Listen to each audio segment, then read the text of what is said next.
ఊహించిందే ఒక అరెస్ట్ జరిగింది. ఇంకొక అరెస్ట్ రేపో మాపో జరుగుతది. దీంట్లో పరిణామాలు ఎట్లా ఉంటాయి? చాలామందికి ఆసక్తి ఉంటది కదా! అసలు ఆ అరెస్ట్ జరిగిన తీరు చూస్తేనే ఎవరిది కొమ్మినేనిది. ఆయన పోలీసులు అంటే ఇప్పుడు నాలాగా మీలాగా సామాన్యుడనుకోండి. పోలీసులు లోపలికి దూసుకొచ్చేసేసి జుట్టు పట్టుకొని ఏడ్చకపోయేవాళ్ళు. వెళ్తున్నది ఒక జర్నలిస్ట్ ఇంటికి కాబట్టి పైగా మాజీ సీఎం తాలూకు ఒక పార్టీ ఒక ఛానల్తో పనిచేస్తున్న వ్యక్తి కాబట్టి సివిల్ డ్రెస్లో ఉన్నారు. ఆ తతంగం అంతా చూసాం కదా మనం. ఎలా జరిగింది ఏంటి అంటే ఇప్పుడు ఇచ్చిన రిపోర్ట్ని ఒక కాపీ చూపించడానికి కూడా వాళ్ళు అంతసేపు ముందు వెనకాలాడు. అంటే పోలీసుల్లో కూడా ఒక తత్తరపాటు కనిపించింది. సరే అది ఎలా అయితే ఏమైంది, మొత్తానికి అరెస్ట్ చేసి ఇప్పుడు నా మందు బాక్స్ నేను తీసుకుంటానని ఇంటికిలో పోతుంటే మీరు వెళ్ళటానికి వీల్లేదు అంటుంటే నాకు నవ్వు వచ్చింది. మామూలుగా ఇదే ఇందాక అన్నా కదా, మీరు నేనైతే 4 పీకేవాళ్ళేమో. అయితే ఇప్పుడు ఏ సెక్షన్ గురించి అయినా అందరికీ తెలిసిపోయింది కాబట్టి నాకు ఒక విషయం అర్థం కాంటే ఏంటంటే పోలీస్ స్టేషన్లో కేసు పెట్టగానే మీరు విచారణకు రావాల్సి ఉంటుంది అని చెప్పేసి ఒక నోటీస్ ఇస్తారు కదా. ఆ నోటీస్ ఇవ్వకుండా తీసుకెళ్ళటం అంటే నాకు అర్థం కాల. సరే తీసుకెళ్ళారు.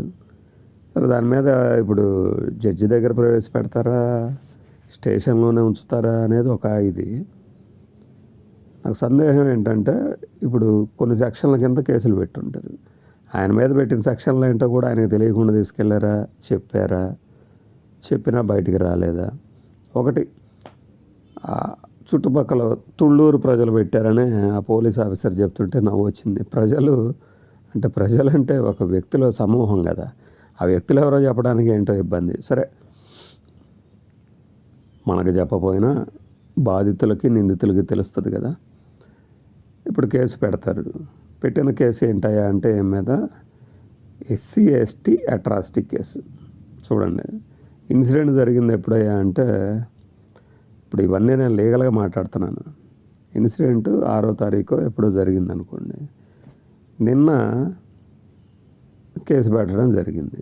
ఏమని, ఇదిగో నేను పలానా గ్రామస్తురాలము, మమ్మల్ని అవమానించే విధంగా మాట్లాడారు, పైగా ఇది అంతా కూడా సాక్షి ఛానల్ యాజమాన్యం ప్రోద్బలంతో జరిగింది అంటే పోలీసులు వచ్చేసి తీసుకెళ్ళిపోయారు. ఓకే, మనం లీగల్గా మాట్లాడుతున్నాం కాబట్టి చెప్తున్నాను. ఇప్పుడు సాక్షి ఛానల్ ప్రోద్బలంతోనే ఇదంతా జరిగింది అని జడ్జి గారు ఎదుట ఆధారాలు ప్రవేశపెట్టాలి.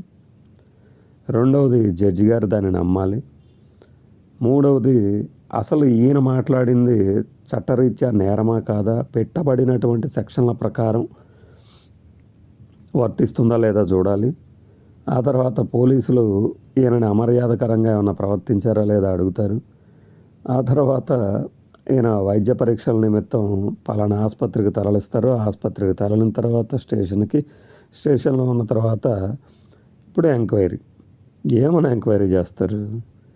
ఇదేమైనా పెద్ద నిగూఢంగా దాక్కొని ఎన్నో రోజుల నుంచి పరారీలో ఉన్న వ్యక్తిని పట్టుకొస్తే దీని మీద ఏంటి, మీరు ఎందుకు ఇలా చేశారు అని అడుగుతారు. ఇది లోకమంతా కనపడుతున్నది. పైగా దీనికి ముందు మీరు అలా అవమానించారట కదా అన్నప్పుడు నాకు ఇందులో ప్రమేయం లేదు, నేను అయినా కూడా సారీ చెప్పాను అని చెప్పడానికి ఈయన దగ్గర ఒక ఆధారం ఉంది. అది చెప్తారు. మీరు పలానా వారి మనోభావాలు దెబ్బతీశారు, సమాజంలో అన్రెస్ట్ క్రియేట్ చేశారు, దీనికేమంటారు అని జడ్జి గారు ఖచ్చితంగా అడుగుతారు. దానికి ఈయన విరక్షణ వాదన ఆయన నడిపించుకుంటారు. అయితే ఇక్కడ ఒకటి, ప్రస్తుతం ఉన్న పరిస్థితుల్లో ఎస్సీ ఎస్టీ అట్రాసిటీ కేసు గనక నమోదు అయితే డిఎస్పి స్థాయి అధికారి దానిని విచారించి అప్పుడు నిందితుల మీద కేసు పెట్టడం జరుగుతుంది. వెంటనే అరెస్ట్ చెయ్యరు. ఈ మధ్యనే జరిగిన సవరణ ప్రకారం, నాకున్న అవగాహన ప్రకారం. మరి దీని మీద అది జరిగిందా, జరిగితే ఎలా జరిగింది, ఎవరిని విచారించారు, ఇది ఒక న్యాయపరమైనటువంటి అంశం. దాని తర్వాత మనకు కనిపిస్తుంది కనపడని ఇంకొక నిందితుడు కృష్ణంరాజు, జర్నలిస్టు. ఆయనని మీరు ఇలా కొన్ని వ్యాఖ్యలు చేశారు, అనుచితమైన వ్యాఖ్యలని చెప్తున్నారు. ఇవి మీరు చేశారా? ఆయన చెప్తాడు. ఏ వ్యాఖ్యలు చేశాను? ఈ వ్యాఖ్యల ఇవే. దాని వెనక ఉద్దేశం ఏమిటి? ఎందుకు అవమానించాలనుకున్నారు? లేదు మేడం, లేదు సార్, నేను అవమానించాలనుకోలేదు. నా వాదన ఇది, నా వెర్షన్ ఇది. పైగా ఇది జరిగిన తర్వాత వెంటనే నేను సారీ చెప్పాను కూడా అని ఆ నిందితుడు కూడా వాదించే అవకాశం ఉంది. ఖచ్చితంగా వాదిస్తారు కూడా. మరి ఈయనకిచ్చే ట్రీట్మెంట్ ఎలా ఉంటుంది? సేమ్ ఈ ఎపిసోడ్ అంతటిని ఎలా టీడీపీ తనకి రాజకీయంగా అనుకూలంగా మార్చుకోవాలనుకుంటుంది అనేది ముందే డిసైడ్ అయిపోయింది. ఇది ఒక మూడేశాపరా అండి. ఇది అమరావతి అంటేనే చుట్టుపక్కల దళిత నియోజకవర్గాలు ఉన్న గ్రామాలు ఉన్నటువంటి రాజధాని అని ఒక లీడరు డిస్కషన్స్లో పెద్ద పెద్ద కేకలేయటం విన్న తర్వాత ఇది రూఢిగా ఇకపై వీళ్ళ మీద పెట్టబడే కేసులు ఎస్సీ ఎస్టీ అట్రాసిటీ కేసులే పెడతారు.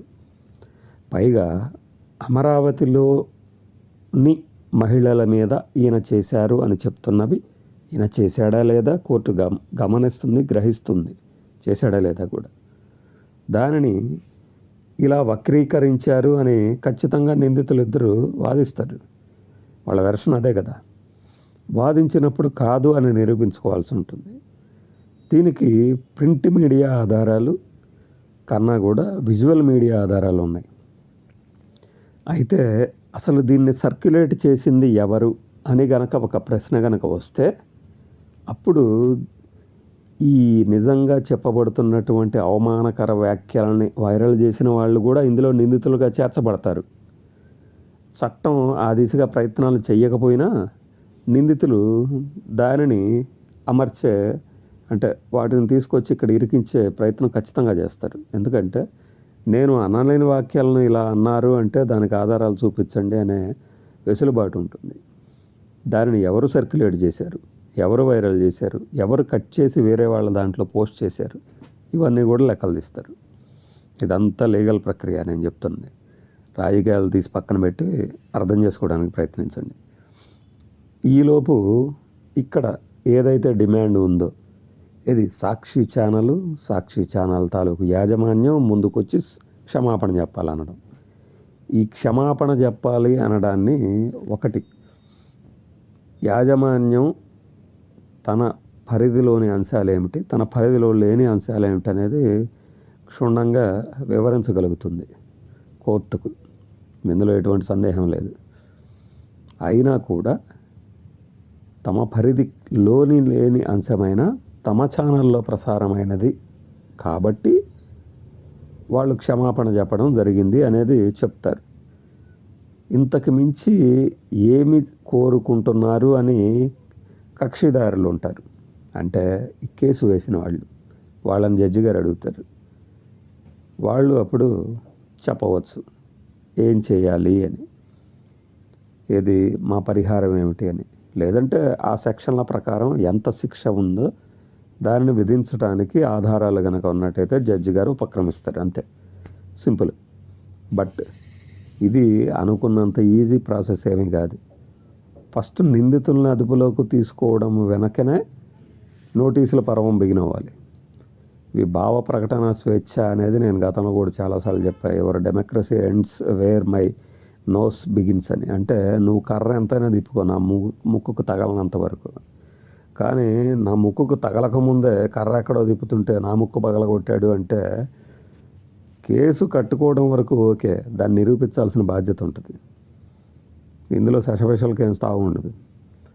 ఎట్ ద సేమ్ టైము ఈ యొక్క నిందితులు ఈ కేసుకు సంబంధించి లీగల్గా ప్రొసీడ్ అయిన తర్వాత వాళ్ళకు ఉండే ఇమ్యూనిటీ ఏంటి, వాళ్ళకు ఉండే మైనస్ పాయింట్లు ఏంటి అనేది కూడా రాబోయే రోజుల్లో జరుగుతుంది. ఇక పొలిటికల్గా మాట్లాడుకుంటే మనం ఏమీ ఉండదు. వీళ్ళని అరెస్ట్ చేస్తారు, జైల్లో వేస్తారు, జడ్జి గారు రిమాండ్కి పంపిస్తారు. ఈ లోపల వీలైతే నోటీసులు ఇవ్వమంటారు. ఆ నోటీసులకు తీసుకోవటం, విచారణకు హాజరు కావటం, విచారణలోనేమో ఆయనేమో నాకు సహకరించట్లేదంటాం, సహకరించకపోతే నాకు కస్టడీకి ఇవ్వండి అంటాం. ఇవన్నీ ఇప్పుడు దాకా చాలా కేసులు చూసాం మనం. ఇది కూడా అందులో ఒకటి కాబోతోంది. ఇంతకు మించి ఇంకొక మలుపు ఏంటంటే సాక్షి ఆఫీసుల మీద దాడి చేస్తున్నటువంటి విజువల్స్ని ప్రసారం కనుక చేసినట్లయితే కోర్టులో కూడా ప్రొడ్యూస్ చేస్తే అది అటు తిరిగి ఇటు తిరిగి పోలీస్ శాఖకి చుట్టుకుంటుంది. హోంమంత్రిత్వ శాఖ లేదంటే లా అండర్ ఎవరైతే పర్యవేక్షిస్తున్నారో వారికి మొట్టికాయలు పడటం అనేది అనివార్యంగా జరిగే పరిణామం. బాయ్.